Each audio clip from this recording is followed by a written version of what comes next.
핵심 보위부 관계자의 증언에 따른 내용이라는 점에서 더 신빙성이 있고 놀라지 마십시오. 총 26번의 암살 기도가 있었습니다. 횡령거리들을 막이하다가 김일성, 김정일을 제거하는 거다. 어머. 안중근 의사처럼 혁명을 하자. 그래서 평양으로 들어가서 그런 거사들을 진행하겠다. 자기는 인간 폭탄으로 죽을 각오가 되어 있다.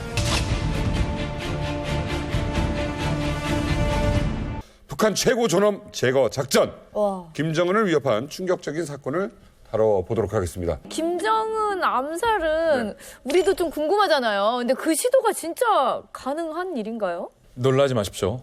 총 26번의 암살 기도가 있었습니다. 총 26번의 암살. 진짜요? 뭐야? 짧은 시간에? 실제로입니다.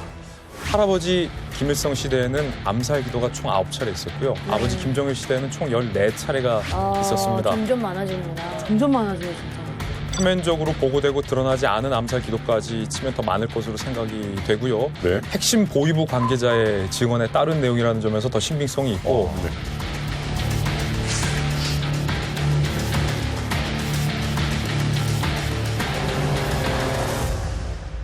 김진 기자님, 예. 이렇게 이런 시도들이 계속해서 있는 걸까요? 특히 김정은 정권에 들어서 김정은 시대에 들어서 더욱더 이 같은 시도들이 거세지고 있는데 사람이 아무리 믿고 따르고 싶어도 아무리 세뇌된 사람이어도 머리로 이해가 돼야 마음이 가는데 왜 김정은이 저 자리에 있는지에 대한 명분이 없는 겁니다. 왜냐? 김정일만 하더라도 충분한 시간을 갖고 후계 구도를 만드는데 북한 군부가 최선을 다했습니다. 하지만 김정일이 갑자기 떠나면서 그 어린 북한 주민들 입장에서 보면 그 피덩이처럼 보였을 거 아니에요. 피덩이 김정은이 그 정점에 오르는 것에 대한 후계 구도 작업이 없었죠. 그러니까 북한 주민 입장에서는 어디서 굴러먹다 떨어진 후계자로 볼 수밖에 없는 거예요. 그렇기 때문에 저항감이 더 크다. 그리고 세계 어느 나라에서도 3대에 걸쳐서 독재가 세습되는 나라는 없습니다. 오직 북한이. 북한이 유일합니다. 요즘 세상에. 요즘 세상에. 북한 주민들이 이른바 지칠 대로 지쳤다라는 것. 300년 그리고 살아가니까. 그리고 김정은 시대에 들어서 경제난이 더 심화되고 있고요. 거기에 전염병도 돌죠.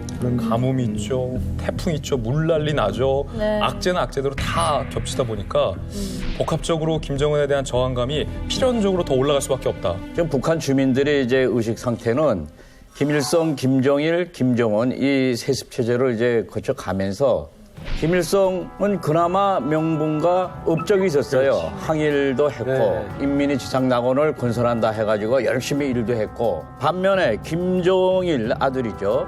그는 아버지를 보필하면서 또 열심히 따라다니면서 일을 했어요. 그러니까 그 아버지 그 아들이라고 이런 명분은 있었어요.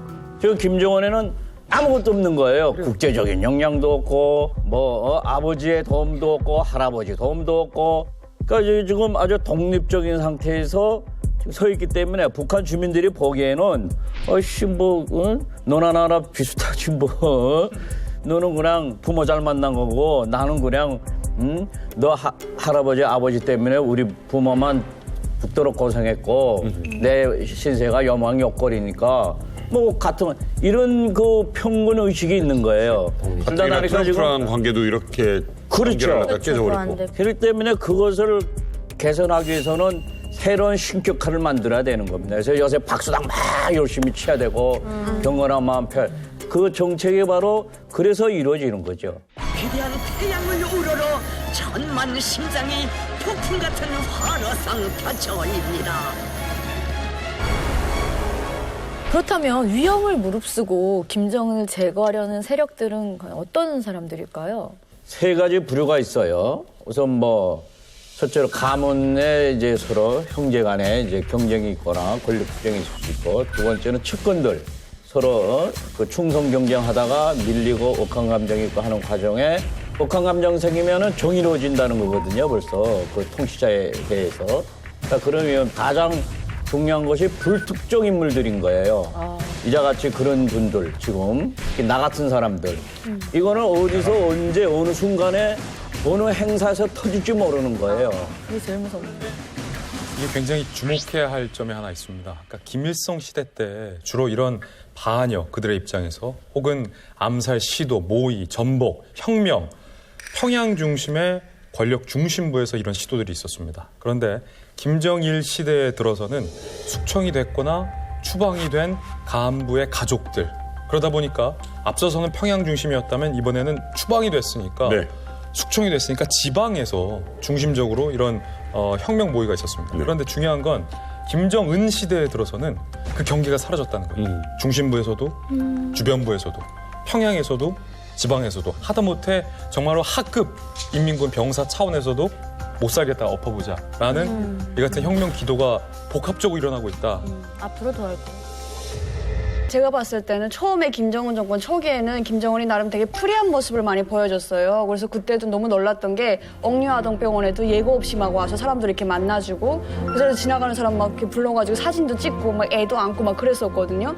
근데 정상회담하러 왔을 때 막 허위변도 이렇게 딱 들었었잖아요. 그걸 보고 아 되게 많이 지금 위협을 받고 있구나, 뭔가 의식하고 있구나. 그만큼 그런 움직임들이 김정은의 그 뭐 신변을 위협하는 그런 움직임들이 굉장히 많이 일어났겠구나 이런 생각이 들더라고요. 경호에 있어서도 제일 중요한 게 거리입니다. 그렇죠. 특히 저격거리. 김정은 시대 이전까지는 집중 경호 반경이 있었습니다. 그게 2km 아니었어요. 그 안에서 저격을 하거나 어떤 위협 행위가 있을 때를 대비하는 그렇죠. 관념적인 집중 경호 거리인데 이게 최근에 4km 반경으로 굉장히 늘어났습니다. 그러니까 김정은을 이것까지 가운데 딱 받고 주변에 반경 4km에는 사실은 개미 한 마리도 얼씬거리지 못하게 집중 경호 구역을 이렇게 넓혀 놓는 거죠. 엄청 큰 거예요, 4km면. 그리고 주변에 드론 감시 부대가 창설이 됐다고 합니다. 야. 김정은 시대에 들어서 북한이 굉장히 드론을 갖고 장난을 많이 쳐요. 네. 우리나라로 많이 날려보내기도 했었고 그 이전부터 중국과 북한의 드론 기술이 발달돼 있어서 드론을 띄워서 2중, 3중으로 감시하는 거죠. 하늘에서도 감시를 하게 하고 26건의 암살 미수 사건. 아니, 듣기만 해도 무시무시한데요. 누가, 왜, 어떻게 시도를 했고 그게 가능했는지 자세한 내용이 궁금해집니다.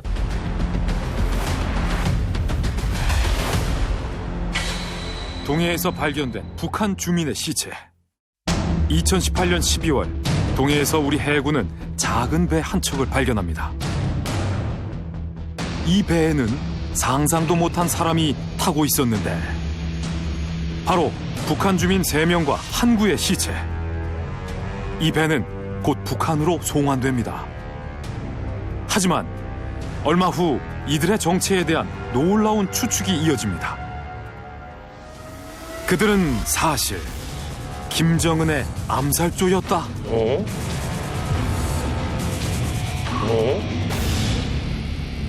사건은 며칠 전 북한 강원도 원산시로 거슬러 올라갑니다. 이곳에선 김정은이 심혈을 기울이는 대규모의 리조트 단지가 건설 중이었는데요. 그러나 건설 현장에 동원되어 고된 노동에 시달리던 병사들. 이들의 분노는 걷잡을 수 없이 커지고 있었습니다. 그러던 중 들려온 소식. 김정은이 원산 건설 현장을 시찰한다는 내용이었습니다. 몇몇 병사들은 그날을 기다리며 반란을 계획하기에 이릅니다.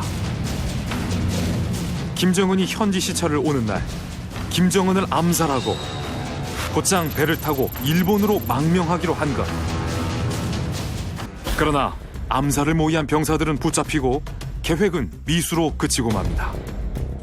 이들 중 4명은 가까스로 배를 타고 탈출을 시도하지만 도망치는 과정에서 1명 사망, 나머지 3명은 다시 북한으로 송환되며 이들의 거대했던 계획은 결국 물거품이 되고 말았습니다. 평범한 북한 병사가 김정은을 제거하려 했다는 어마어마한 이야기. 이건 정말 추측에 불과한 것이었을까요? 김정은 암살과 관계가 있다라는 추측. 그 근거는 뭡니까? 일단은 이 사건은 2018년 12월에 벌어집니다. 첫째 알려지기로는 단순한 사건이었습니다. 동해상에서 우리 군에 의해서 북한 선박이 구출됐다. 그 즉시 북으로 북송이 됐다. 그런데 그 선박 안에는 북한 주민 3명과 시신 항구가 있었다.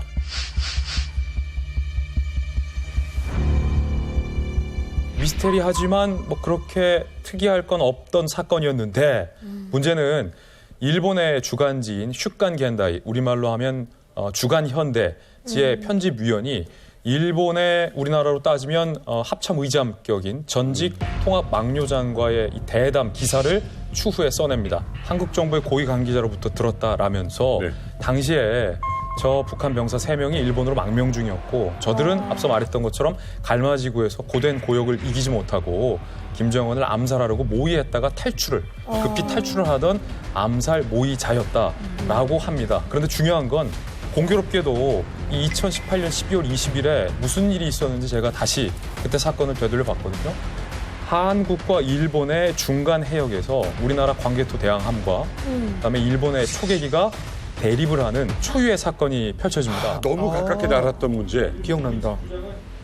한일 간 레이더 공방이 좀처럼 접점을 찾지 못하고 있습니다. 우리 군은 강경 대응에 나설 준비를 하고 있습니다. 우리 군은 일본 초계기가 사전 통보 없이 우리 함정 위로 낮게 날며 접근했고 다시 기술을 돌려 공대함 공격이 가능한 추격 비행을 했다면서 일본의 도발을 지적했습니다.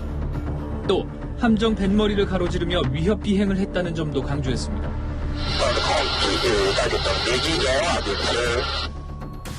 하지만 일본은 위협 비행이 아니라는 주장을 반복했습니다. 협상이 결렬된 뒤 우리 군은 강경 대응 검토에 들어갔습니다.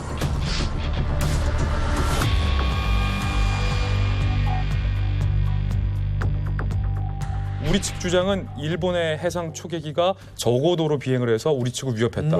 하지만 일본 당국의 주장은 우리 측의 광개토 대항함이 먼저 레이더로 일본의 초계기를 조준을 했다. 네. 이때 주간 깬다이에서 나온 주장에 따르면 북한으로부터 요청을 받고 일본으로 망명하려던 이 북한 주민들을 저지하고 잡아서 북송하는 과정이었기 때문에 이 같은 한일 간의 무력 충돌도 발생한 것 아니냐라는 추측이 보도되면서 암살 가능성 이야기가 불거진 거죠. 고위층에서 최측근 해서가 아니라 좀 약간 병사들 얘기가 나와서 이게 약간 의아해요. 상당히 좀 의아한 지점은 바로 그거예요. 일반 주민들, 일반 병사들에서 나왔다는 거거든요. 이미 북한 내에서 일반 주민들과 병사들 사이에 김정은의 3대 세습을 용인하지 못하는 불만이 굉장히 크게 차 있다는 것은 이미 국제적으로 알려진 사건인데다 특히나 김정은 체제 이후에 경제 여건이 굉장히 안 좋은 상황에서 더 이상 북한식의 세뇌 교육, 주입식 세뇌가 이제는 통하지 않는다라는 것을 여실히 보여줄 수 있다는 의미가 있는 점에서 굉장히 좀 우리가 눈여겨봐야 할 사건임에는 분명하다 이렇게 보입니다.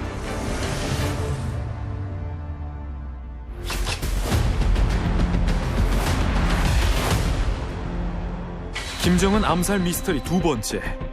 평양거리 한복판에서 발견된 기관총. 평양의 복합 편의시설 류경원의 완공을 앞둔 어느 날 거리를 걷던 평양 시민은 류경원 근처 향나무 아래에서 충격적인 것을 발견합니다. 바로 나무 사이에 교묘하게 숨겨진 기관총. 기관총. 누군가를 겨냥하듯 실탄이 장전된 상태였습니다. 기관총의 최종 타깃은 북한의 절대 권력 김정은. 사실 그날은 김정은이 류경원을 비롯해 빙상장, 롤러스케이트장을 시찰하기로 한 날이었습니다. 이 시설들은 길 하나를 사이에 두고 매우 가깝게 있었는데 암살자는 김정은이 시찰할 세 곳을 미리 파악하여 적당한 곳에 기관총을 숨겼던 겁니다. 최고 국비인 김정은의 동선을 정확히 파악했다는 점, 해외에서나 구할 수 있는 기관총을 준비했다는 점, 김정은의 암살 배후는 대단한 거물로 추정되는데 특히 배후로 의심받는 인물은 김정은의 고모부 장성태. 하지만 정황만 있을 뿐 끝내 암살자와 배후를 밝히진 못했습니다. 한편 이 사실을 알고도 예정대로 태연하게 현지 시찰에 나온 김정은. 이후 김정은의 관저와 별장에는 장갑차 100여 대가 세워졌고 각종 무기로 중무장한 경호원들이 그의 곁을 지키게 됩니다. 그날 김정은의 목숨을 위협했던 암살자와 배후는 누구였을까요? 지금 이 순간에도 어디선가 벌어지고 있을 김정은 암살 시도. 북한의 절대 권력을 제거하려는 시도는 왜 계속되고 있는 걸까요?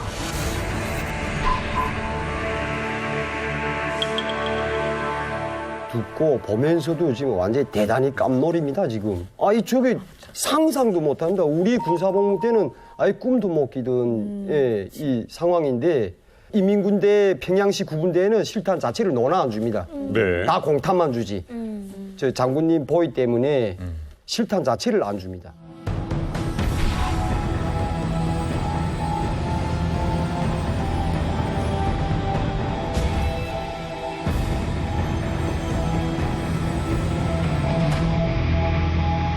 디테일을 봐야 되는데 저 기관총이 어디를 겨누고 있었느냐.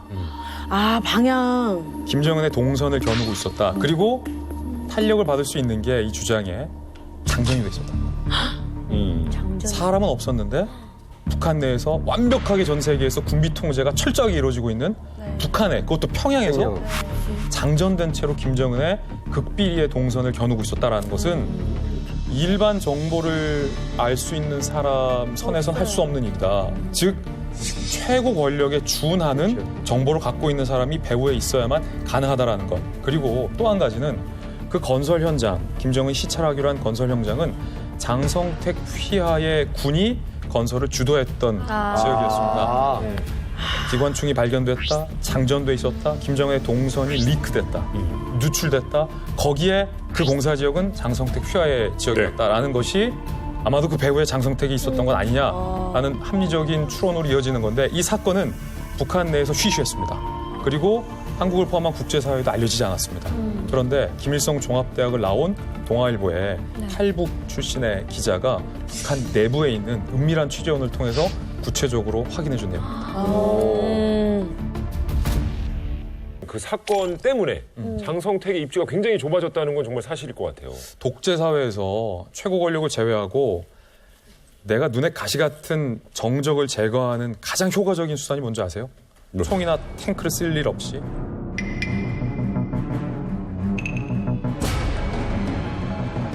최고 권력자의 머릿속에 정적에 대한 의심을 심어넣습니다. 정적에 대한 의심을 심어넣습니다. 그거 괴롭지.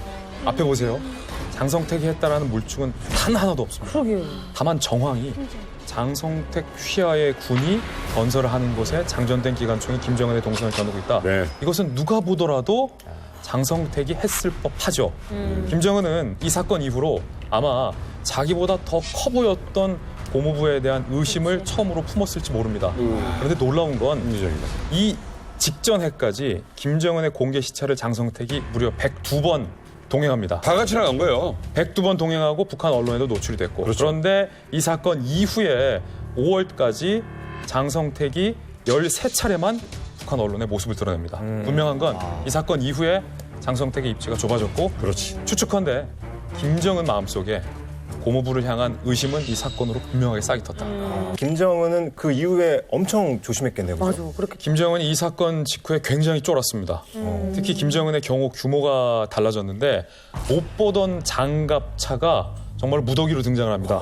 제가 좀 따져봤는데 장갑차가 100대가 등장했습니다. 주로 이용하던 별장, 김정은의 관저, 김정은의 어떤 비밀스러운 사생활이 있는 곳에 장갑차 100여 대가 등장을 했고, 그리고 김정은 주변에 경호하는 사람들이 중무장을 하기 시작합니다. 헬멧을 쓰고 자동형 기관총을 들고 나오고, 특히 제가 굉장히 유의 깊게 본 것은 경호원들이 골프백 같은 거를 이 사건 이후에 들고 다녔어요. 근데 저희들이 추측하기엔 그 골프백 안에 기관총과 자동 소총과 수류탄과 중화기 등을 넣고 다닌 것이 아닌가, 이렇게 저희는 분석하고 있습니다. 근데 우리 이만갑 식구들의 의견도 궁금해요. 그 북한 내부에서 절대 존엄인데 김정은을 그 암살하려는 시도가 그런 마음을 먹는다는 게 가능할 것 같은가요? 북한 사람들이라면은 다 기억할 만한 엄청나게 큰 사건이 2004년에 있었죠. 용천역 폭파 사건이라고 해서.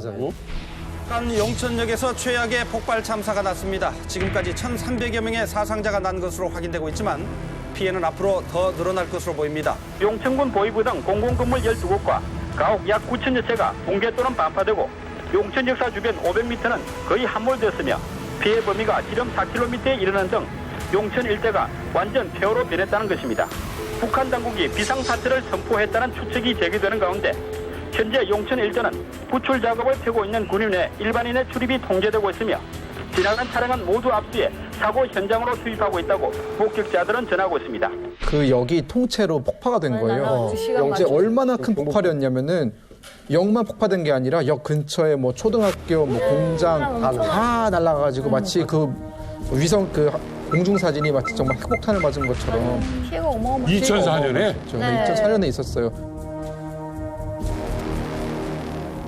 그래서 그 뒤에 핸드폰을 못 쓰게 했어요, 북한에서. 맞아요, 맞아요. 핸드폰으로 원격으로 그거를 터뜨리려고 했다라는 루머가 돌면서 핸드폰이 전면 금지됐었죠. 그게 김정일이 이제 현지 지도 나갈 때 똑같은 기차를 앞에 출발시키고 중간에 세우고 또 붙는데요. 근데 그 폭발조가 처음에 오는 기차가 김정일이 탔다고 생각해 터뜨렸는데 사실 김정일은 나중에 기차에 탔다고 하더라고요. 그래서 살았대요. 근데 김정일이 그 이후에 완전히 쫄아가지고 더 이상 현지 지도도 안 나오고 중국도 못 가고. 네. 그러면 김정일 기차가 지나갈 때, 1호 기차가 지나갈 때 주민들은 손 안 흔들어요? 모르죠. 지나가는지도 몰라요. 이런 행사 모릅니다. 그런 거. 네. 어떤 기차인지 그렇기 몰라요. 때문에 그걸 거기를 통과한다는 건 정말 고위의 소수의 사람들만 알고 있었던 거고 그 주변에 있는 학교 학생들은 그냥 수업 듣다가 폭탄이 터져가지고 다 죽은 거예요. 죽었어. 네. 다 죽었어요 그때.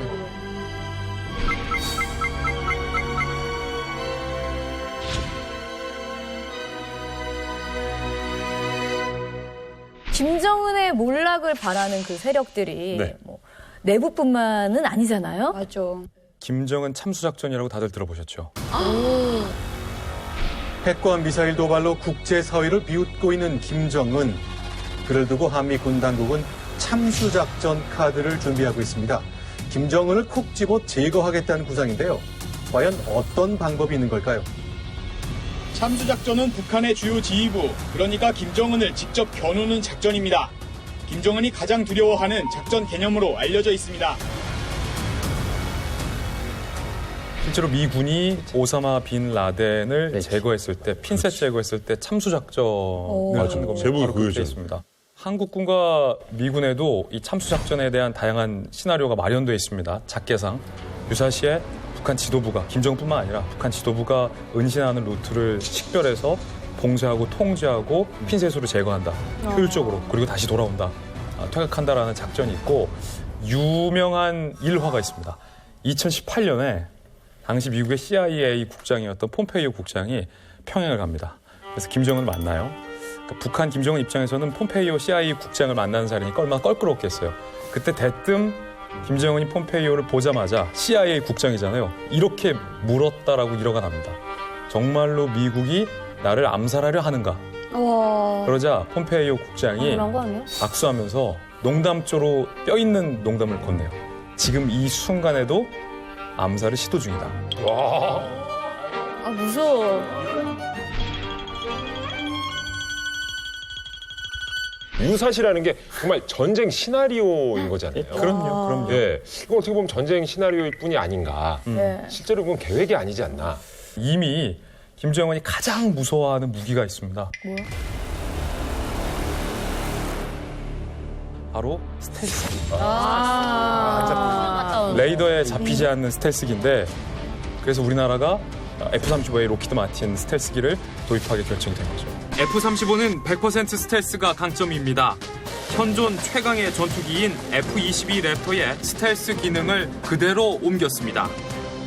이 스텔스 기술이라는 게 얼마나 무서웠냐면 예전에는 단순히 엔진에서 나는 열을 겹겹이 감싸서 엔진 열이 레이더에 안 잡히는 기술을 스텔스 기술이라고 했는데 요즘 레이더 기술이 굉장히 발달을 해서 전투기의 큰 형태, 특히 레이더를 쏘면 이 비행기의 동체와 날개에 레이더가 반사되는 면적이거든요. 그렇죠. 그걸로 레이더가 인식을 해요. 그래서 가까우는 걸. 그렇죠.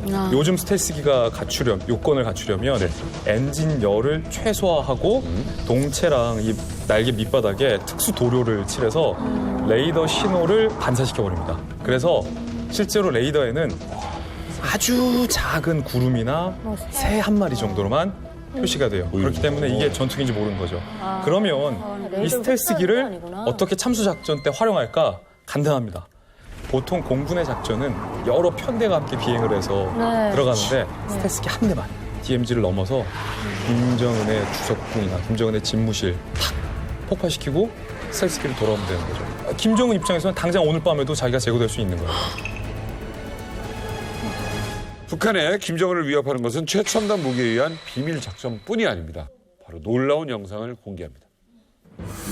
Democracy is a fragile thing. Democracy is a fragile thing. More fragile than you want to believe. 영어 잘한다. If the election fails, there is no democracy. 김정은 영어 이렇게 I don't 했어요? have to do anything. 근데 영어로 You're doing it to yourselves. 자, 일단 It's not hard for democracy to collapse. All you have to do is nothing. 아니 선거가 실패하면 민주주의는 사라진다. 이거를 정말 김정은이 민주주의를 얘기했어요. 민주주의를 걱정하는 느낌인데 이게 말이 정말 저렇게 말한 거예요? 절반은 맞고 절반은 틀렸습니다. 아니, 이거 과학적인 사실은 아니니까. 절반 맞으면 맞은 거야. 대단하다. 절반이 맞다라는 것은 대타입니다. 진짜 너무 똑같이 생겼는데? Democracy is a fragile thing. 사람이 아닙니다, 저. 왜? 인공지능 AI 기술을 이용한 딥페이크 영상인데요.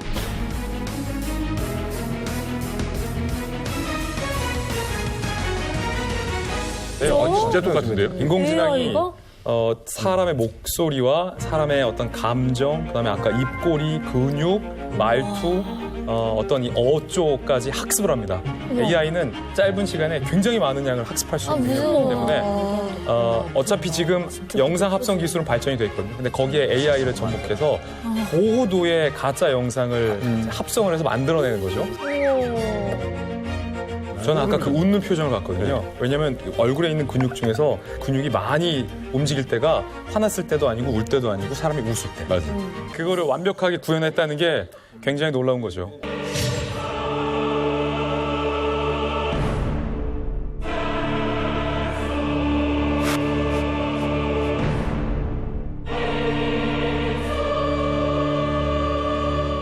여기에 놀라운 분이 한 분 계십니다. 지금 이 자리에 앉아있는 우리 이명갑 식구 중에 실제로 북한에서 큰 혁명을 내가 모의하겠다. 자, 우리 이명선 대표님. 네. 제가 혁명의 전문가죠. 우리 명선사님? 아, 설마. 미사일 건설기지를 맡고 있는 부대에서 근무하다가 지난 11일 위선한 임영선 인민군 중위는 오늘 회견에서 북한의 최근 군사 상황과 주민 생활을 구체적으로 폭로했습니다. 13년 동안 북한 군사건설국에 근무하다 제3국으로 탈출해 지난 11일 귀순한 이명선 북한군 중위는 오늘 귀순회견에서 자신이 속한 군사건설국이 80년대 말부터 미군 기지를 겨냥한 장거리 미사일 기지를 건설해왔다고 폭로했습니다.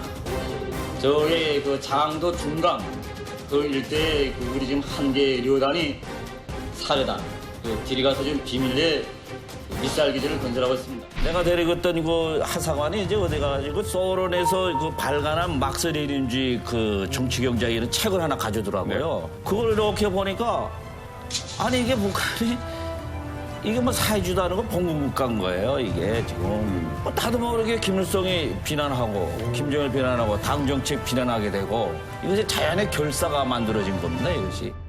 몇 년도 언제쯤이었습니까? 우리가 이제 계획을 수립되기 시작한 거는 여기 남한의 88 올림픽 요 시점부터 이제 간판 없는 독서의식으로 친구들끼리 이렇게 금지된 서적, 마르크스 레닌주의 서적이나 이런 거 보고 하면서 또 남조선 방송도 듣고 그런 친구들이 이제 모이니까 하연히 이제 그게 조직화되더라고요. 23살부터 5살 사이들이니까 결국은 북한 사회가 이게 잘못됐다는 거를 좀 알게 되고 하니까 비판이 되고 그 비판이 결국에는 김정일, 김일성에 대한 원망으로 가는 거예요.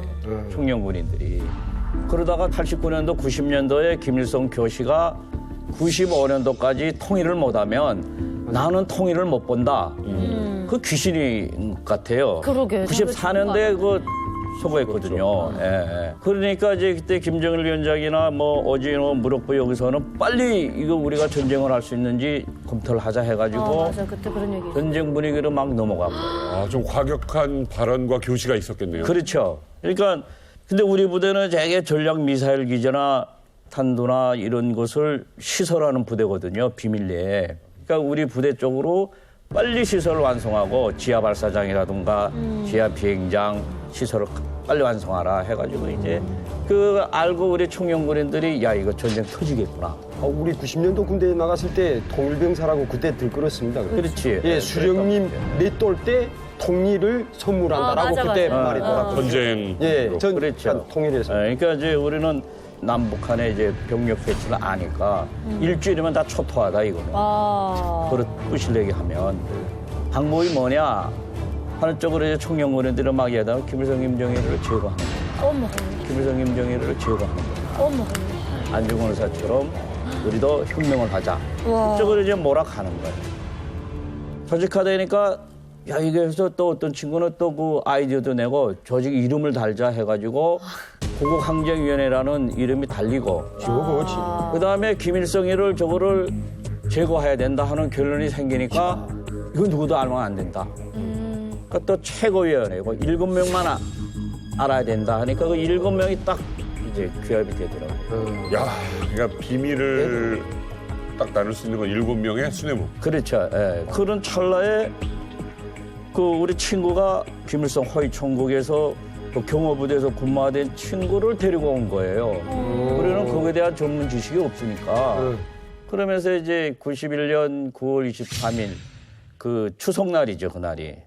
그날에 김일성 주석 그 아버지 어머니 그 묘, 성묘 거기서 행사를 한다는 거예요, 정치 행사. 그것을 이제 저기 총을 줘야 되지 않습니까? 나는 이제 경비서장이니까 총을 몇백 자를 가지고 있는 거예요, 권총은. 모든 지휘부 공간들 권총은 다 내가 가지고 있으니까 평상시에. 또 권총 2개를 이제 주고. 그 다음에 제일 문제는 뭔가 하면 딱 이렇게 탕탕 붙을 때에는 사람의 이게 생각이 하얘지기 때문에 숙달되지 않은 행동은 할 수가 없어요. 연습을 해야 돼요. 훈련을 해야 돼. 그렇지, 리허설을. 거의 권총 사격은 최소한 20m 앞에까지 접근해야 되거든요. 막 뚫고 들어가야 되거든요, 이게. 그러니까 아주 우물우물하는 순간에 이제 뚫고 들어가야 되는 거죠. 그래서 그거는 이제 그 친구들이 하기로 하고, 그 다음에는 우리는 혁명에 성공을 해도 고사가 분명히 북한이 이거 봉쇄하고 알리지 않는다. 그러니까 이런 혁명을 했다는 것을 인민들에게 알려야 된다. 전단을 한 5만 장을 만든 거예요. 5만 장이요? 네. 그러니까 이제 23일 밤 10시부터 세계 방면 여기 동해선 함경북도 무산에서부터 평양 또 신의주에서 그 평양선 평양에서 황해도선 이 세 개선을 이제 전단 살포를 한 거죠. 와.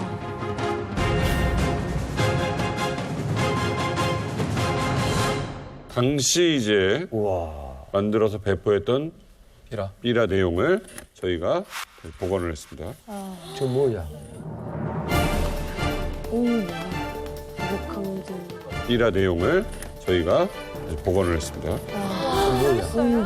구국 항쟁 최고위원회는 김일성, 김정일 죄행 심의하고 제3 몰수 사형 언도.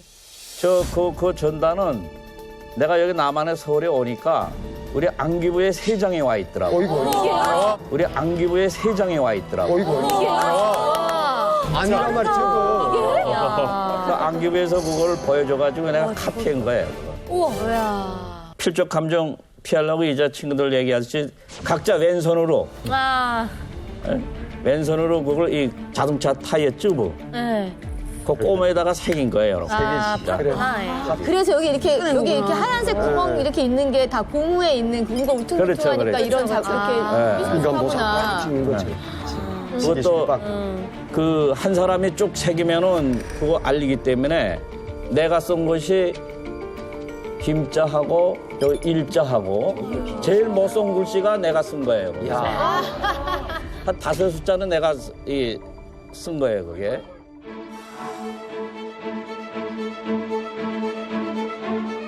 그래서 이제 그날, 그러니까 23일 날이죠. 그 친구하고 다른 친구 3명은 이제 성명하는 저격하는 대로 이제 떠나갔고, 23일 날 아침 10시에 정식 행사가 있다. 근데 그 행사가 없은 거예요, 이게. 엄마. 그 행사가 없은 거예요, 이게. 엄마. 정보가 잘못된 거야, 이게. 일찍. 행사가 없으면 빨리 우리한테 지금 삐라뿌리로 간 사람들에게 연락을 해야 되는데 통신 장비가 없으니까. 방법이 없어. 핸드폰도 없고. 꼭 뿌린 거예요. 아이고. 잊지 않고. 축제를 막으려는 그 활동가들의 이야기가 과거의 얘기만이 아닌 그럼요. 현재 진행형이라고 합니다. 정말 놀랍죠? 네, 최근 김정은을 제거하려 했던 혁명 조직원이 대한민국에 있는 한 남성에게 연락을 해옵니다. 자, 과연 그 조직원과 연락을 주고 받았던 분 어떤 이야기를 나눴을까요? 북한 정권을 무너뜨리겠다 하는 이와 연락을 하셨습니까? 예, 그렇습니다. 연락을 해 와서 먼저 2년 동안 가까이 교분을 나누었고, 그래서 이제는 그 형님 아우의 관계가 됐죠. 예, 그렇게 진행했던 게 사실입니다. 네. 아니 근데 저는 궁금한 게 그 조직원이 하필이면 왜 도의윤 대표님을 딱 지목해서 왜 대표님께 연락을 드린 걸까요? 방금 제가 이제 소개 말씀에 피랍 탈북 인권연대라는 그 인권 활동이요. 피랍이 바로 이제 납북자라든지 이 국군 포로 또 그 가족들의 인권 이런 문제를 지원하는 단체고, 또 탈북자들의 구명 활동도 진행했던 단체고, 또 이것을 단지 구명이라고 하는 차원이 아니라 국제적으로 널리 알릴 수 있는 이런 활동들을 쭉 해왔었기 때문에 자기들이 하려고 하는 그런 일에 상당히 부합되는 인물이다, 이렇게 아마 판단을 했던 것 같습니다. 90년대 말 2000년대 초에 강화문에서 투쟁을 하고 피납자들, 중국에 있는 탈북민들 구출하기 위해서 엄청 투쟁했고, 제일 중요한 거는 또 2002년도에 도의윤 대표께서 우리 탈북민 25명을 중국 주재 스페인 대사관으로 진입시키고 그것을 다 사진 촬영해가지고 탈북자들이 주중 스페인 대사관으로 진입하기 하루 전 모습이 처음으로 공개됐습니다. 생사의 갈림길에서 탈북자들은 상기된 모습으로 준비된 음식을 거의 먹지 못합니다. 다음날 아침 모두 모자를 쓴 채 버스 안에서 스페인 대사관을 둘러보는 탈북자들. 탈북자 25명이 중국 공안을 물리치고 스페인 대사관으로 진입하는 순간 해외 10여 개 지원단체 관계자들과 한국인 3명이 당시 이들을 뒤에서 도왔습니다. 국내의 많은 단체들이 국가가 하지를 못한다 그러면 우리 민간 단체들이라 할지라도 난민 수용이라는 부분들에 대해서 진지하게 고민을 하고 있는 걸로 알고 있습니다. 제가 그때 이제 앞에 안내를 제가 맡았고요.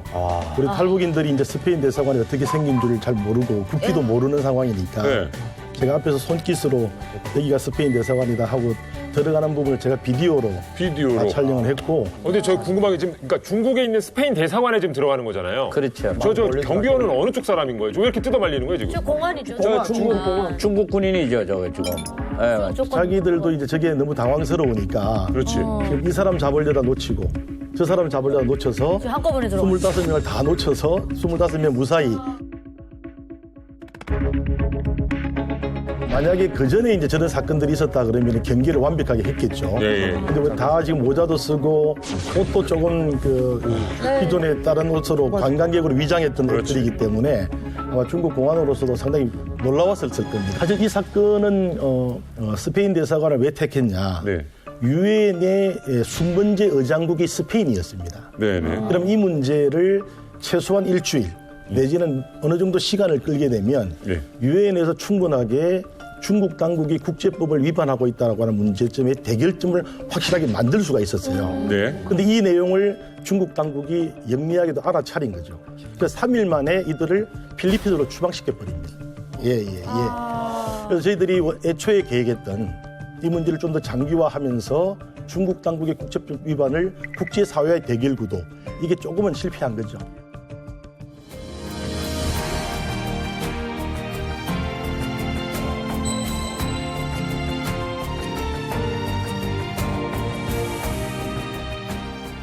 이만갑에서 모신 도의윤 대표님, 이분 보통 분 아닙니다.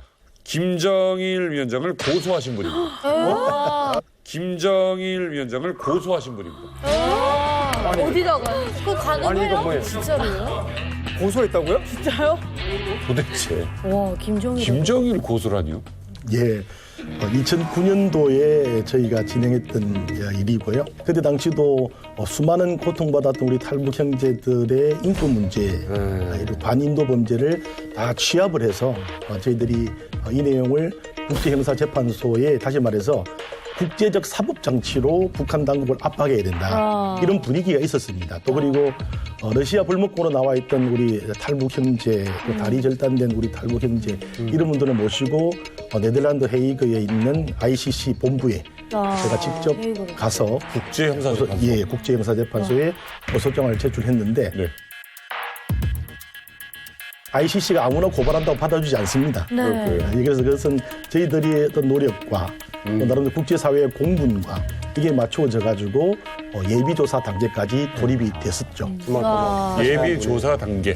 사실은 도 대표님이 그때 당시에 굉장한 일을 하셨던 게 고발됐다고 예비조사로 이어지는 비율이 굉장히 낮습니다. 예컨대 9,000건이 고발이 되면 그중에 예비조사가 13건 정도만 진행이 되고 1000분의 13의 확률이라고 하니까 어찌 보면 진짜 굉장히 그 작은 바늘에 들어갈 수 없는 확률인데 김정일에 대한 고소가 예비조사까지 이루어졌다는 것은 사실은 이 전 세계적인 역사에서 굉장히 기념비를 남겼다라는 거고 도 대표님이 그때 고발을 했던 북한 인권에 대한 현실 그다음에 중국 당국이 북한의 인권을 외면하는 그 사실은 아직까지도 불행하게도 현재 진행형입니다. 그렇습니다. 여전히 중국 정부는 탈북인들의 인권을 외면하고 있고 여전히 김정일, 김정은의 인권 탄압으로 이어지고 있기 때문에 그 시작을 도 대표님이 알리신 거죠. 그러니까 이게 예비조사만으로도 의미가 있다는 거고 또 하나는 이게 저쪽 고발했는데 고소를 했는데 저쪽이 대응을 해줘야 되잖아요. 예, 그렇습니다. 대응을 해야 이게 법적으로 서로 왔다 갔다 하는 게 있는데 안 하겠죠, 저쪽은. 사실 ICC 같은 경우는 관할권 문제가 제일 큽니다. 관할권. 다시 말해서 ICC에 가입국이 되어야만이 그 관할권이라고 하는 그 영향이 미치게 되는 거죠. 북한은 당연히 거기 가입이 안 됐기 때문에 관할권이 없다라고 하는 주장을 계속적으로 펼치는데 유엔의 프로세스는 조금 다릅니다. 다시 말해서 이것을 유엔 안보리라든지 또는 ICC의 검사의 재량권으로도 이게 가능한 방법들이 있습니다. 도저히 묵과할 수 없는 공군의 반인도적 범죄다 그러면은 이게 프로세스가 가능한 거죠. 바로 그런 차원에서 예비조사가 받아들여졌다 이렇게 보시면 되겠습니다. 조사를 했어요, 그래서? 예비조사가 진행이 됐는데 그 이후에 김정일이가 죽잖아요.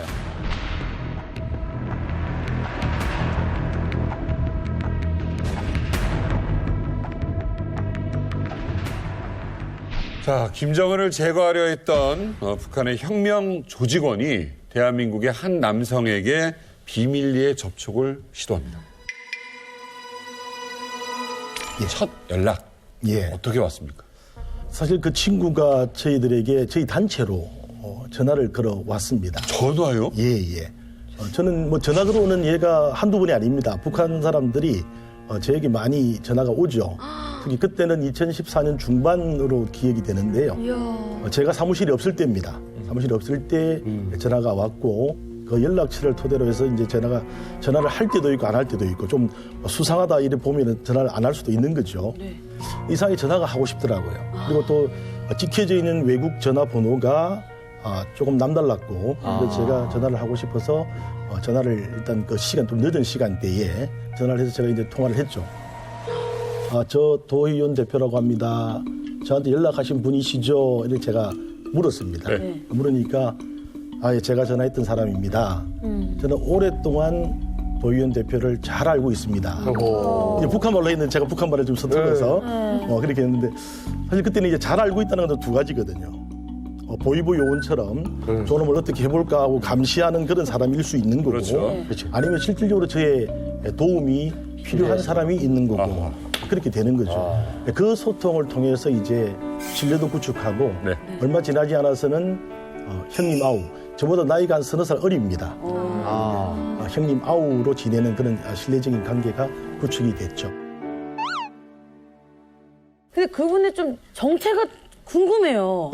그래. 어떤 사람입니까? 저도 많이 어떤 궁금했죠. 분일지. 예, 저도 많이 궁금했었는데 단지 전화가 이제 왔을 때 저하고 통화하면서 이야기하는 말이 저는 단순하게 도움을 요청하기 위해서 연락한 사람이 아닙니다. 네.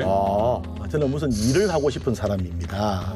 라고 이야기를 했었어요. 그래서 저는 이제 그런 상황인데 이분은 이야기가 뭐냐면 자신이 있는 곳은 러시아고 자기가 공학을 전공했다라고 이야기하더라고요. 자기는 공학을 전공했던 사람으로 외화벌이 차원에서 나와는 있는데 단순한 그런 사람은 아닙니다. 그래서 앞으로 여러 가지 많은 일들을 전개를 해야 되는데 도 대표님의 어떤 도움들이 꼭 필요할 것 같아. 제가 이제 통화를 하면서 느낀 게 많죠. 네. 왜냐하면은 딱 우리 임명선 대표님 주변 우리 탈북인들 다 잘 아시다시피 전화 통화를 한다는 게 북한에 쉽지가 않습니다. 그렇죠. 해외에서도 마찬가지입니다. 그렇죠. 모두가 다 상호 감시 체제에 있기 때문에 그 통화를 그나마 조용한 소리로 저하고 주고 받을 수 있다. 뭔가 좀 급이 다른 사람이다. 제가 그런 느낌을 받았었죠. 그러니까 첫 전화를 받고 이게 보이부에서 혹시 역공작을 하는 거거나 나에게 뭔가 해코지가 들어오는 거거나 근데 언젠가부터 이 사람은 믿어도 되겠다. 또 러시아에 계시다 보니까 국제통화비가 굉장히 많이 들어가지 않습니까? 그래서 제가 주로 이제 전화를 하는 입장인데 전화를 걸려와서 바로 끊어버리면 그 번호로 이제 그게 신호가 되는 거죠. 제가 바로 이제 전화를 해서 상당히 전화를 많이 하게 되는데 처음에는 서로 다 의심을 했습니다. 의심을 해서 뭐냐면 자기는 나를 오래전부터 알고 있었지만 실질적으로 연락을 하면서 또 실질적으로 내용들을 확인해 가면서 어떤 마음을 제가 품을지도 모르잖아요. 그쪽은 그런 의심을 할 수가 있죠. 근데 다만 이제 저희들도 인권운동적 차원에서 많은 탈북인들을 접해봅니다. 그러면서 이것이 진심인가, 무엇을 원하는가, 어느 정도 반도사가 됐다고나 할까요? 그런 차원이 되다 보니까 진심들이 어느 정도 통하게 되는데 그렇지만은 제가 끊임없이 녹음을 했습니다. 그 전화기를 녹음을 해서 다 분석을 하죠. 오늘 이야기했던 부분들에 대한 앞뒤가 제대로 맞는 것인지, 진정으로 원하는 내용들이 어느 쯤에 묻어 있는 것인지 이런 것들 쭉 나름대로 제가 이제 전문적인 영역에 있으면서 해왔던 그 방식대로 점검을 했죠.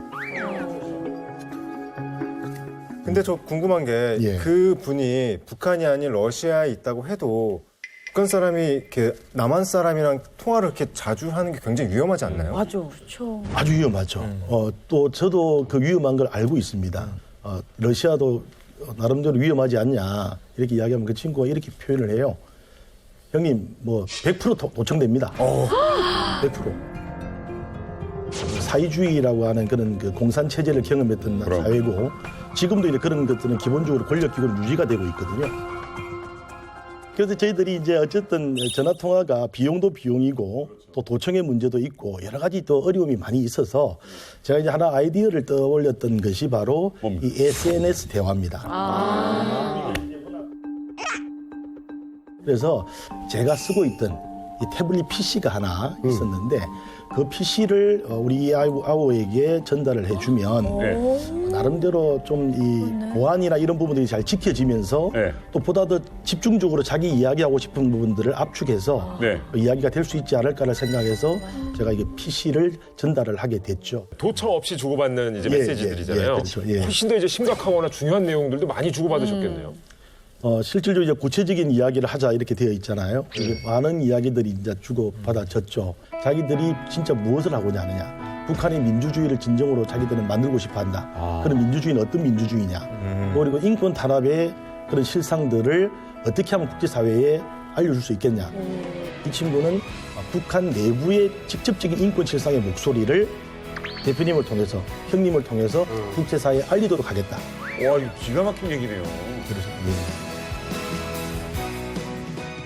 아니, 근데 지금 나와 있는 최이상 씨는 대북 방송을 들은 적이 있었답니까? 다 보여드리지는 못하지만은 대표적인 사진 하나 그 친구가 보내왔던 사진을 하나 공개를 하겠습니다. 뭐지? 야, 이게 뭐일 것 같습니까? 이어폰 같고요. 뭐 전기 회로인데 핸드폰을 만들었나? 아, 이분 대단한 분이네. 무슨 뭘 수신기 들을 수 같네요. 있는 공학 공부했다고 하지 않았나? 이 자기를 공학도라고 했고 실제로 자기 스스로가 저것을 다 만들었습니다. 다시 말해서 뭐냐면 완제품인 이게 라디오인데 이 완제품의 라디오도 구입할 수 없는 게 해외에 나와 있는 노동자들의 현실입니다. 맞아요. 제가 여기 나왔을 때도 마침 이 친구가 들었던 그 대북 방송을 하고 오는 길입니다. 이 친구가 제가 하는 대북 방송을 계속적으로 저 라디오를 통해서 들었던 거죠. 그리고 활동들도 보고 이 친구가 이런 활동을 하는데 나한테 도움이 되겠다 안 되겠다는 걸 이 대북 방송을 통해서 자기가 판단을 하게 된 겁니다. 대단합니다. 라디오의 중요성이 여기서 나오는 거예요. 결의를 가지고 있다. 체제 전복을 노리고 있다. 이런 의사 표현은 어떻게 하게 된 겁니까? 실질적으로 자기들이 어떤 뭐 구체적인 체제 전복 이런 이야기는 단어를 사용하기는 상당히 어려운 부분이 있습니다만은 자기들은 평양에 존재하는 조직이고 김씨 독재 왕조를 어떻게 하면 무너뜨릴 수 있는지를 연구하는 조직이다. 사실 이게 뭐냐면 뭐 실행 조직이다 이런 표현을 하지 않습니다. 자기들이 그 어떤 작동 시스템을 제대로 파악을 해서 그 작동 시스템을 와해시키면 결국 독재는 무너지는 거 아니냐. 그래서 자기들은 그것을 해체하는 것을 연구하는 조직이다. 그래서 인원도 소수고 많을 필요도 없고 한 가지 또 이야기한 것은 저희 대장, 자기들이 소속되어 있는 대장은 김정일의 어마어마한 신임을 받는 사람입니다. 대장. 이거 얘기해도 되나? 공식 명칭도 두진 않는답니다. 왜냐하면 명칭 자체가 있으면 그것을 바로 조직 단체로 엮을 수 있는 거니까 그렇게 만들 필요도 없다라는 거죠. 그래서 자기들의 어떤 수장이나 면면들은 형님이 들으면 놀라울 정도의 사람들이다. 물론 과시할 수 있는 부분도 물론 있겠습니다만은 그의 진지한 내용을 들어봤을 때는 이것은 그냥 말장난이 아니다. 실질적인 일이다. 제가 그렇게 느꼈죠. 근데 그런 사람이 왜 이 혁명 조직을 만들었을까요? 그 이유도 알고 계세요? 자기가 29살의 청년, 해외에 나와 있는 청년들 일을 기억을 하는데 이 친구가 남한에 있는 친척에게 연락을 취하기 위해서 뭔가를 작업을 했다가 이게 발각이 됩니다. 그래서 이 친구는 이제 평양으로 압송이 돼서 처형을 당하게 되는데 자기만 처형이 되는 게 아니라 1살짜리 아이도 죽였다. 어머, 임신하고 있어도 죽이는데요. 네, 1살짜리 아이도 죽였는데 이런 것들이 비일비재하게 일어나는 이 체제, 이런 독재 체제에서 더 이상 자기들이 충성할 수 없다. 너무나 많은 북한 주민들의 인권이 엄청나게 유린당하고 있기 때문에 이것을 묵과할 수 없다. 자기들은 대부분이 북한에서는 그렇게 표현해요. 계급적 토대가 엄청난 사람들이라는 거죠. 아버지부터 해서 자기들의 신분 자체는 엄청난 신분의 사람들인데 이런 모습들을 그냥 두고는 있을 수 없다. 우리가 뭔가 해야 된다라는 결심을 했던 사람들이고 그 사람들의 모임이라는 거예요. 정말 생생하게 다 떠오르는데 동기라든가 혹은 그 행동 방식 하나하나가 거의 100% 유사합니다. 몰랐던 것을 알게 될 때 그런 울분이 생기는 거거든요. 그 북한의 그 인권 상황에 대해서는 당연하듯이 생각을 하다가 이게 당연한 게 아니라 완전히 잘못된 거다라는 인식을 받았을 때 드는 그 충격과 그리고 그 배신감 같은 게 정말 크거든요. 여기서 조금 이제 생각이 있는 사람들은 이게 이렇게 흘러가서는 안 되는 것 아니냐라는 생각을 합니다.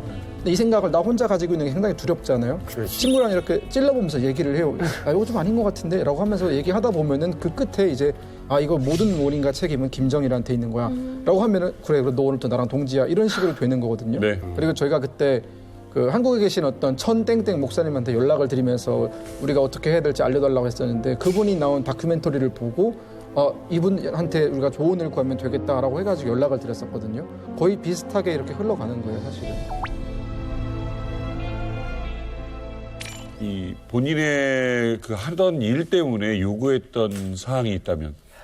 하나는 이제 앞서도 말씀드렸다시피 이제 북한의 인권 실상들을 자기들의 목소리로 담았던 내용들을 제가 늘 하고 있는 이 일처럼 국제사회에 제대로 좀 퍼뜨려달라라고 하는 부분들이 한 가지가 있고요.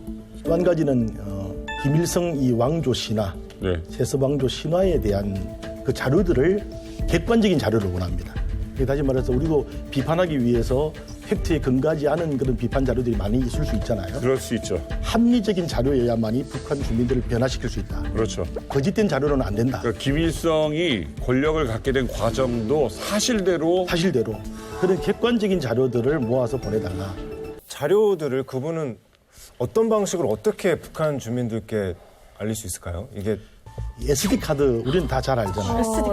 SD 카드 휴대폰에 들어가는 조그마한 SD 카드. 지금 북한도 거의 지금 이제 휴대전화가 500만 대 이상이 퍼져 있는 그런 상황이기 때문에 그 SD 카드 휴대폰에 들어가는 SD 카드만 잘만 배포만 된다면 엄청난 사람들한테 이런 내용들이 전달될 수가 있는 거죠. 북한이라는 사회는 워낙 폐쇄적인 사회이기 때문에 뭐 소문이나 이런 것들이 잘 이렇게 정보 전달이 늦다고 생각을 하잖아요. 근데 북한은 폐쇄적인 사회일수록 어떤 정보가 하나 북한 안으로 딱 떨어지면 전 세계 어떤 나라보다 빨리 퍼진다. 맞아요. 거의 쫙마당으로 다 이 상당히 많이 연구한 사람들이에요. 배층이 있다는 거지. 그렇죠. 맞아요. 근데 재미나는 것은 이 SD 카드가 어떤 의미냐. 북한에서는 그때 당시 그랬어요. 그때 당시로 SD 카드가 장마당에서 팔리기는 $5에 팔린대요. $5에 팔리게 되면 엄청난 가격이기 때문에 이것을 가지고 팔아먹기도 되는 거예요. 안에 내용이 뭔지 아닌지는 중요하지 않아요. 그러네. 팔아먹을 수도 있기 때문에 또 전단지는 잡아서 신고를 할 수 있는 거지만 SD 카드는 죽게 되면 절대 신고를 안 한다는 게 친구의 이야기였어요. 신고가 안 되죠. 신고가 안 된대요. 상당히 많이 되는 거죠. 이게 야오 이야기였어요.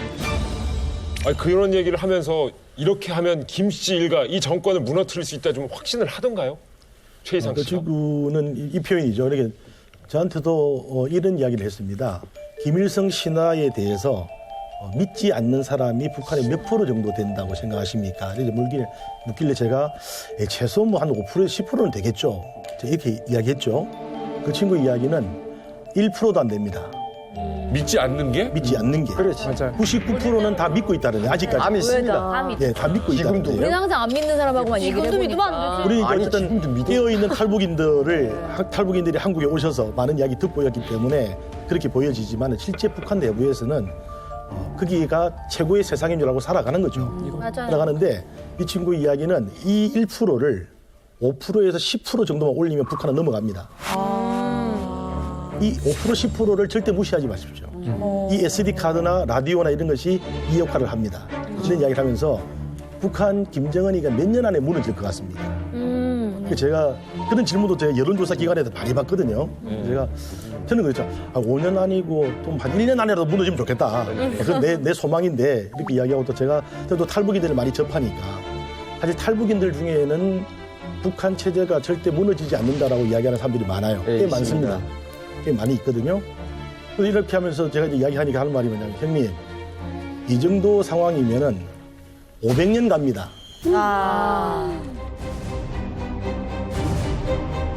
조선 왕조가 512년을 유지해 왔다면 김정은 그쪽이라도 500년 못 가려는 보장이 이유가 없습니다. 갈 수 있습니다. 왜냐? 독재 체제라고 해서 그냥 놀면서 독재 체제 운영하지 않는다라는 거예요. 열과 성의를 다해서 어떻게 하면 자기의 체제를 끊임없이 유지하고 북한 주민들 2천만을 노예로 붙잡아 놓을까 이걸 연구하고 고민하고 노력한다는 거죠. 맞아요. 여기에도 중요한 건데 누가 더 안간힘을 쓰냐는 겁니다. 독재 체제를 유지하려고 하는 세력과 독재 체제를 무너뜨리려고 하는 이 세력 둘 중에 안간 힘을 쓰는 세력이 이기게 마련인데 과연 지금 우리가 독재 체제를 비판하면서 독재자들이 자기 권력을 유지하는 것만큼 그것을 능가하는 노력과 피와 땀을 흘리고 있느냐. 제가 거기에 충격을 딱 받았습니다. 저도 지금 노력하고 있는가. 두려움은 혹시 없던가요? 두려움 같은 건 전혀 느끼지를 못하고요. 죽으로 평양 간다는 겁니다. 내가 지금 평양 들어가는데 형님 곧 이제 들어가는데 들어가면 죽습니다. 들어가면 죽는다는 건 무슨 말이에요? 그 정도로 북한 체제라는 것이 자기들이 완벽하게 일을 진행을 해도 죽게 되어져 있고 일을 못하게 되면 더 많은 죽음이 또 기다리고 있을 거고 그 죽음을 두려워하고서는 아무런 일도 이루어질 수 없다라는 거죠. 그래서 평양으로 들어가서 그런 거사들을 진행하겠다라고 이야기를 하면서 바로 자기는 인간 폭탄으로 죽을 각오가 되어 있다. 평양으로 돌아가셔서 연락이 끊어졌었던. 아니 평양에 들어가고 난 다음에는 저희들이 중국 브로커를 통해서 연락을 몇 번 받았습니다. 받은 것 중에 하나 중요한 것이 평양에 여명거리가 있잖아요. 네네. 여명거리를 조성한다고 엄청나게 홍보를 많이 했었는데 거기에서 사고가 터집니다. 김정은의 특명으로 조성 중인 평양의 여명거리에서 열흘 전 철거하던 건물이 무너졌다고 합니다. 근로자 수백 명이 잔해에 깔렸는데 대부분 숨진 것으로 알려졌습니다.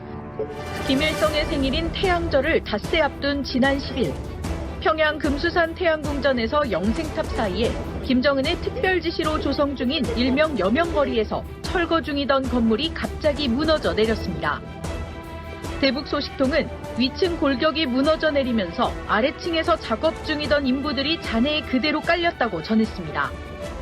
장비나 기술이 부족한 탓에 인력을 무작정 많이 투입하다 보니 사실상 맨손으로 철거를 진행 중이었다고도 덧붙였습니다. 결국 인부 수백 명이 그 자리에 매몰된 상황. 참사가 일어난 지 이미 열흘이 지나 사실상 대부분 사망한 것으로 판단됩니다. 아직도 이리가.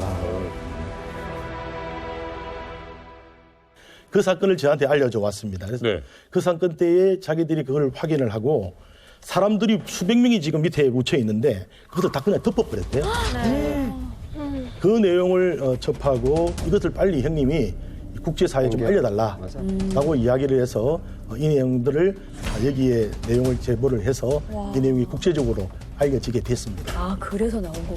그 연락을 그 아우님, 예, 그렇습니다. 최희상 씨에게 받아 들으신 거군요. 예, 그 이후에 이제 연락이 제대로 안 됐던 상황이어서 늘 노심초사 또 아우의 소식들이 전해져 올까 제가 그렇게 기다리고 있었던 상황이었죠. 근데 그분은 이제 평양에 들어가서 그 소식을 전한 이후에는 연결이 끊기게 되는 연락이 끊겼다가 이제 새벽에 저에게 한번 또 제가 또 소식이 뭔가 올까봐 전화기를 곁에 두고 잠을 청했거든요. 근데 새벽에 뭔가 전화가 온 겁니다. 화들짝 놀라서 보니까 제가 평소에 아는 기자분 한 분이 그 새벽에 아마 5시인가요? 6시인가요? 전화가 왔는데 기자분이 하는 말이 대표님 지금 북한 영상에 대표님이 나왔는데 이거 보셨냐는 거예요. 그래서 전혀 못 봤다. 어떤 내용이냐. 우리의 최고 수뇌부를 노리고 추진해온 극악무도한 특대형 테러 범죄의 진상을 논박할 수 없는 증거 자료들을 가지고 만천하에 낱낱이 폭로한다. 대표님 지금 북한 영상에 대표님이 나왔는데 이거 보셨냐는 거예요. 그래서 전혀 못 봤다. 어떤 내용이냐. 우리의 최고 수뇌부를 노리고 추진해온 극악무도한 특대형 테러 범죄의 진상을 논박할 수 없는 증거 자료들을 가지고 만천하에 낱낱이 폭로한다. 이자는 살인 악마들에 의해 극악한 테러범으로 전락된 김성일이다.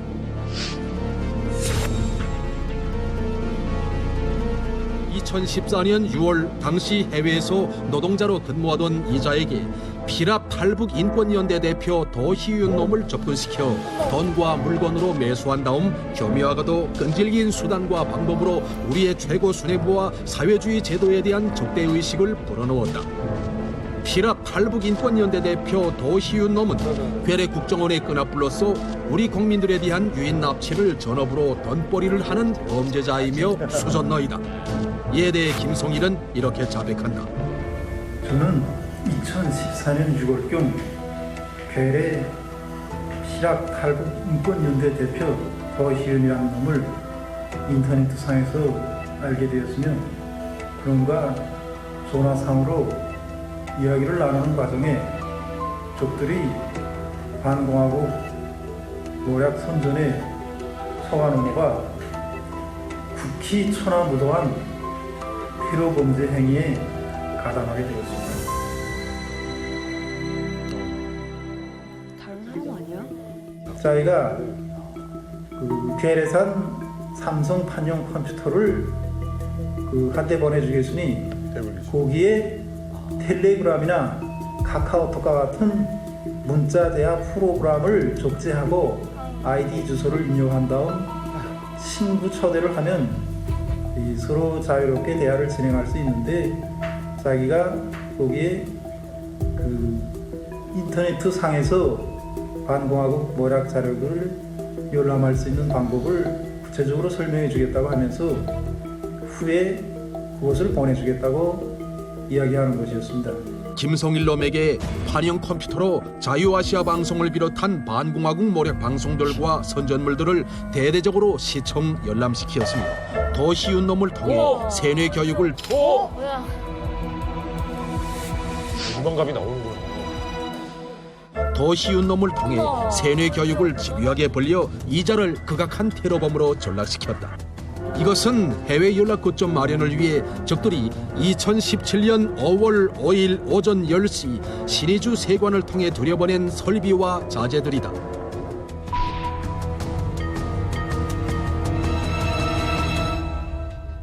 아니 지금 굉장히 충격적인 거예요. 그러니까 아까 최 이상이라고 이름까지 가명으로 지어준 그분이 지금 저 영상 속에 나와서 얘기를 하는 건데 지금 내용은 완전히 나는 협박당했고 회유당했고 속아 넘어갔고 나쁜 놈이고 뭐 이런 얘기들을 하고 있잖아요. 이게 어떻게 된 겁니까 지금? 김성일로 나오는데요. 제가 알고 있는 본명하고도 다른 이름이고. 그마저도? 예, 그러니까 아무래도 북한 당국에게 보여질 수도 있고 또 해외에도 알려지는 그런 내용이다 보니까 나름대로 좀 각색들을 했지 않았나 이런 생각이 듭니다. 특히 뭐 중졸이라고 하는 표현이라든지 뭐 일개 노동자 이런 게 너희들이 우리나라의 일개 노동자를 교화시켜서 그런 극악무도한 테러 행위에 가담시키게 한 게 아니냐. 특히 도윤이라는 놈이 저놈이 수준노라고도 이야기하고 사실 지금 전혀 사실이 아니거든요. 이게 중졸 뭐 이렇게 표현하는 것이 중졸이라 다 수준 다른 건 아닙니다만 그런 표현으로 그런 식의 뉘앙스로 노동자 별게 아닌 노동자를 시켜서 이런 나름대로의 체제의 정말로 중심이 될 수 있는 어마어마한 뼈대에 있는 집안의 세력들이 집단으로 반체제 활동을 했다. 북한은 충격이죠. 바로 그 부분들을 철저하게 왜곡시키기 위해서 저런 영상을 저는 만들었다 이렇게 봅니다. 태블릿 씨 같은 경우도요. 제가 보낸 유형은 맞지만 진짜는 아닌 것 같아요. 왜냐하면 우리 아우가 러시아에서 북한 평양으로 들어갈 때 저에게 이야기한 것은 워낙 그 보안의식이 철저한 친구이기 때문에 강의 태블릿 PC는 던져버리고 간다 그랬거든요. 예, 그렇기 때문에 유사한 것을 저렇게 꺼내놓지 않았나 저는 그렇게 봅니다. 또 그리고 보면 뭔가 좀 우리 아우의 이야기가 뭐 살도 많이 빠지고 그랬습니다만은 대본을 읽는 듯한 그런 모습이잖아요. 예, 맞습니다. 앞에 이장볼 대본을 읽더라고. 더희윤이라는 놈을 인터넷상에서 알게 되었으면 국히 천하무도한 테러 범죄 행위에 가담하게 되었습니다. 그리고 또 이 사람이 뭔가 죽음을 각오했던 사람인데 제 생각엔 그렇습니다. 자기가 하나밖에 없는 사람의 약점을 제대로 파악을 하는 게 북한 공안 기관들이기 때문에 그 아들을 앞에 데려다 놓고 예를 들면 뭐 권총으로 아들을 겨냥하면서 시키는 대로 다 해라, 다 풀어라, 이야기하라. 저는 그러지 않았나 그렇게 생각합니다. 그 이후에 조직원들의 소식은 혹시 전에 온 게 없나요? 제가 직접 중국을 다니지 못하는 그런 상황이기 때문에 거기에 나와 있는 뭐 활동하는 선교사분들이라든지 브로커 분들이라든지 이런 통해서 이야기를 듣거든요. 우리 아우는 뭐 적결 처형식으로 처형이 됐고요. 조직원들과 그 가족들도 다 죽인 걸로 그렇게 제가 들었는데 그 숫자는 거의 2자리 숫자. 그리고 이것은 끝난 사건이 아니라 지속적으로 진행되고 있는 현재 진행형 사건이다. 이렇게 제가 듣고 있습니다. 사실이 아니길 바라죠. 특히 그 아들은 그 아이를 저에게 부탁을 했어요. 그것은 이제 뭐라고 할까 그런 관계가 형성되지 않으면은 절대 이야기할 수가 없는 거죠. 제가 흔쾌히 이야기했습니다. 당연히 내가 아들 하나 얻었다 생각하고 키우겠다. 걱정하지 마라. 그러니까 그 친구가 마지막으로 크게 웃고 표현도 그렇습니다. 오늘 형님하고 소통하면서 제일 기쁜 날이다. 오늘은 2발 뻗고 자겠다. 그거면 다 됐다. 진심으로 그러셨던 것 같아요. 그렇습니다. 왜 그렇게 뭉클해지세요? 이 얘기하면. 그 약속을 제가 못 지켰기 때문에.